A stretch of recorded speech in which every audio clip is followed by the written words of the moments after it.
రండి విందాం సుదర్శన్ జీవితంలో జరిగిన సంఘటన గురించి. సుదర్శన్ 36 ఏళ్ల యువకుడు. అనంతపురంలోని ఓ ప్రైవేట్ కంపెనీలో ఉద్యోగం చేస్తున్నాడు. అతని తల్లి పేరు పార్వతమ్మ. పార్వతమ్మకు సుదర్శన్ ఒక్కడే కొడుకు. ఆమె భర్త ఆర్ఎంపీ డాక్టర్గా పనిచేస్తూ కొడుకుని MBA వరకు చదివించాడు. ఒకరోజు అకస్మాత్తుగా గుండెపోటుతో చనిపోయాడు. భర్త చనిపోయాక కొడుకుకి అదే ఊరికి చెందిన దేవిక అనే అమ్మాయిని ఇచ్చి పెళ్లి చేసి కోడలిగా ఇంటికి తెచ్చుకుంది. సుదర్శన్కు 2 ఆడపిల్లలు పుట్టారు. మొదటి అమ్మాయి పేరు తన్వి, వయసు 5 ఏళ్ళు. రెండవ అమ్మాయి పేరు సుదీప, వయసు 3 ఏళ్ళు. ఇప్పుడు దేవిక మళ్ళీ 8 నెలల గర్భంతో ఉంది. ఆ కుటుంబం సుఖ సంతోషాలతో నిండిన ఒక అందమైన బొమ్మరిల్లు. ప్రతి నెల సుదర్శన్ తన జీతంలో ఇంటి ఖర్చులు, తల్లికి భార్యకి వైద్యానికి ఖర్చులు పోగా కొంత మొత్తాన్ని సొంత ఇంటి కోసం దాచి ఉంచేవాడు. దానికోసం ఓ ఇంటి బ్రోకర్ని కూడా మాట్లాడి పెట్టుకున్నాడు. ఒకరోజు బ్రోకర్ సుదర్శన్కి కాల్ చేసి ఒక ఇల్లు అమ్మకానికి ఉందని, ఆ ఇంటి ఓనర్ విదేశాలకు వెళ్ళిపోయాడని, తిరిగి ఇండియాకి వచ్చే ఉద్దేశం లేదని, అందుకే ఇంటిని అమ్మకానికి పెట్టాడని చెప్పాడు. అందుకు సుదర్శన్, నేను ఇప్పుడు ఆఫీసులో ఉన్నానని, ఇంటికి తిరిగి వెళ్ళే సమయంలో వచ్చి ఇంటిని చూసుకుంటానని చెప్పాడు. ఆ రోజు సాయంత్రం ఆఫీసు నుండి ఇంటికి వెళ్తూ బ్రోకర్తో కలిసి ఆ ఇంటిని చూడటానికి వెళ్ళాడు. ఇల్లు ఊరికి కాస్త దూరంగా నిర్జన ప్రదేశంలో ఉంది. చుట్టుపక్కల కొన్ని పొలాలను వెంచర్లుగా మార్చారు. ఇంకాస్త దూరంలో జొన్న చేలు ఉన్నాయి. ఆ ఇంటికి గ్రౌండ్ ఫ్లోర్ ఇంకా ఒక పైన అంతస్తు ఉంది. ఆ ఇంట్లో 2 బెడ్రూమ్లు, ఒక పెద్ద హాల్, ఒక డ్రాయింగ్ రూమ్, ఒక కిచెన్ రూమ్, లోపలి వైపు మెయిన్ డోర్కి ఆనుకొని పై అంతస్తుకు వెళ్ళడానికి మెట్లున్నాయి. ఇంటి ముందు ఒక చిన్న కాంపౌండ్, దానికి ఒక చిన్న గేట్ ఉన్నాయి. బ్రోకర్ ఇంటి తలుపు తెరవగానే ఇంట్లో నుంచి మాంసం కుళ్ళిన వాసన వాళ్ళ ముక్కు పుటాలకు తాకింది. ఇంటి పెయింట్ కాస్త నెరసింది. అయినా కూడా ఇల్లు చాలా దృఢంగా ఉంది. ఇంటి తలుపులు బాగానే ఉన్నాయి. సుదర్శన్ ఇంటిని అంతా తిరిగి చూశాడు. కిందింటిలాగానే పైన కూడా ఉంది. మరుసటి రోజు సుదర్శన్ తల్లిని భార్యని తీసుకొని వచ్చి ఇంటిని చూపించాడు.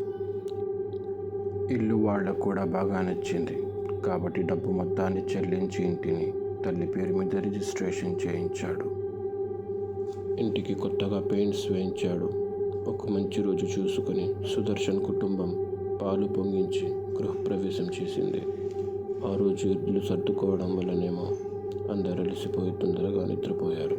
మరుసటి రోజు సుదర్శన్ సంతోషంగా ఆఫీసు నుండి ఇంటికి తిరిగి వచ్చి తనకు ప్రమోషన్ వచ్చిందని చెప్పాడు. అందుకు తల్లి ఇంకా భార్య ఎంతో సంతోషించారు. సంతోషాన్ని సెలబ్రేట్ చేసుకోవడానికి ఆ రోజు రాత్రి సినిమాకు వెళ్ళి అటు నుంచి అటే హోటల్కి వెళ్ళి మంచి భోజనం చేసి ఇంటికి తిరిగి వచ్చారు.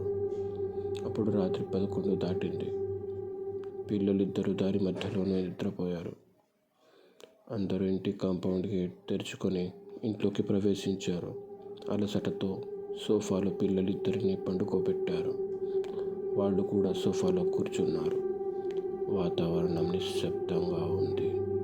ఆ నిశ్శబ్దంలో పై అంతస్తులో ఎవరో మాట్లాడుకుంటున్నట్లు, గొడవ పడుతున్నట్లు, వస్తువులు అటు ఇటు కదిలిస్తున్నట్లు శబ్దాలు వస్తున్నాయి. పార్వతమ్మ ఇంకా కొడుకు, కోడలు ఉలిక్కిపడి ఒకరి ముఖాలు ఒకరు చూసుకున్నారు. దొంగలు పడ్డారనుకున్నారు. సుదర్శన్ మూలన ఉన్న ఒక ఫ్లవర్ వాజ్ను కుడి చేత్తో పట్టుకొని మెల్లగా పై అంతస్తు మెట్ల వైపు భయపడుకుంటూ నక్కి వెళ్ళాడు. సుదర్శన్ వెళ్తున్న కొద్దీ శబ్దాలు మరింత బిగ్గరగా వినిపించసాగాయి. పైలు చీకటిగా ఉంది. సుదర్శన్ మెల్లగా మెట్లెక్కి పైకి వెళ్ళి లైట్లు ఆన్ చేశాడు. లైట్లు వెలగగానే ఒక్కసారిగా నిశ్శబ్దం అలుముకుంది. పైన ఎవ్వరూ లేరు. ఎవ్వరూ కనబడలేదు. అన్ని గదులలో లైట్లు వెలిగించి చూశాడు. ఎవ్వరూ కనబడలేదు. సుదర్శన్ ఆశ్చర్యపోయాడు. సుదర్శన్ వెనకాలే భార్య కూడా వచ్చింది. ఆశ్చర్యంతో ఒకరి ముఖాలు ఒకరు చూసుకుంటూ ఉండగానే కింద నుండి తల్లి గట్టిగా గావు కేక పెట్టింది. ఇద్దరూ పరిగెత్తుకుంటూ వెళ్ళి చూశారు.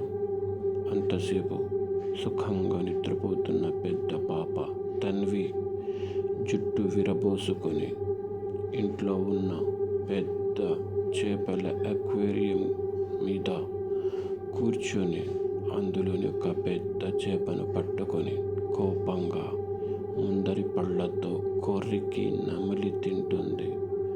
పాప కళ్ళు ఎర్రగా ఉన్నాయి, వికృతంగా. అది సుదర్శన్ చూసి కోపంగా తన్విని కిందకి దించి చెంప మీద చరిచాడు. పాప స్పృహ తప్పి పడిపోయింది. ఈ విచిత్ర ఘటన చూసి ఇంట్లో వాళ్ళందరికీ భయాందోళన పట్టుకుంది. మరుసటి రోజు ఉదయం వాతావరణం చల్లగా ప్రశాంతంగా ఉంది. దేవిక వంటగదిలో టిఫిన్ ప్రిపేర్ చేస్తుంది. పార్వతమ్మ పిల్లలను ఇంటి బయట ఆడిస్తుంది. అప్పుడు ఉన్నట్లుండి ఎటు నుంచి వచ్చిందో ఒక నల్లని పిల్లి దేవిక ఎదురుగా కూర్చుంది. కన్నులార్పకుండా ఎర్రటి కళ్ళతో కోపంగా దేవికనే చూస్తూ కూర్చుంది. దాన్ని చూసి దేవిక భయపడి తరమడానికి ప్రయత్నించింది. కానీ ఆ పిల్లి ఒక్క ఇంచు కూడా కదలలేదు. ఇక చేసేది లేక భర్తను పిలిచింది. సుదర్శన్ వచ్చి పిల్లిని చూడగానే అతనికి కూడా భయమైంది. అయినా కూడా మూలకు ఉన్న ఒక కర్రతో తరమగానే పిల్లి కిటికీలో నుండి బయటకు వెళ్ళిపోయింది. పిల్లి వెళ్ళిపోయిన తర్వాత సుదర్శన్ వెళ్ళి తన ల్యాప్టాప్లో ఆఫీసు పని చేసుకోసాగాడు. ఒంటరిగా పని చేసుకుంటున్న దేవిక చెవిలో ఒక ఆడ ఒక మగ గొంతులు ఒకేసారి, "ఇది మా ఇల్లు, ఇక్కడ నుండి వెళ్ళిపోండి" అంటూ గుసగుసలు వినిపించసాగాయి. దేవిక ఉలిక్కిపడి భయపడుతూ చుట్టూ చూసింది. ఎవ్వరూ కనబడలేదు. రాను రాను గుసగుసలు కాస్త ఒక పెద్ద గొడవలాగా వినిపించసాగాయి. అప్పుడు దేవిక కళ్ళు మూసుకుని చెవులకు చేతులు అడ్డు పెట్టుకుని గట్టిగా ఒక గావు కేక పెట్టింది. సుదర్శన్ ఇంకా పార్వతమ్మ పరుగెత్తుకుంటూ వంటగదిలోకి వచ్చారు. అప్పటికే దేవిక కింద పడిపోయి ఉంది. ఆమె గుండె మీద ఏదో నల్లటి మనిషి లాంటి ఆకారం, జుట్టు విరబోసుకొని నిప్పుల్లాంటి కళ్ళతో దేవిక గొంతు నిలుముతోంది. ఆ ఆకారం నుండి తప్పించుకోవడానికి ప్రయత్నిస్తున్న దేవిక పెదవి చివరి నుండి రక్తం ధారగా కారుతోంది. ఆ రక్తాన్ని ఆ ఆకారం ఎర్రటి పొడవైన నాలుకతో నాకుతూ కనిపించింది. ఆ దృశ్యాన్ని చూడగానే పార్వతమ్మకు మూర్ఛపోయి పక్షవాతం వచ్చింది. ఆ ఆకారం సుదర్శన్ను చూడగానే కాకి మాదిరిగా మారి కిటికీ నుండి బయటకు వెళ్ళిపోయింది. వెంటనే సుదర్శన్ తన భార్యని ఇంకా తల్లిని తన కారులో ఆసుపత్రికి తీసుకెళ్తూ ఉండగా దారి మధ్యలో రోడ్డుల ఒడిదుడుకుల వల్ల దేవికకు కాన్పోయి కన్ను మూసింది. అది చూసిన పార్వతమ్మ కళ్ళు పెద్దవి చేసి తను కూడా ప్రాణాలు వదిలేసింది. అన్నట్లు సుదర్శన్కు మళ్ళీ అమ్మాయి పుట్టింది.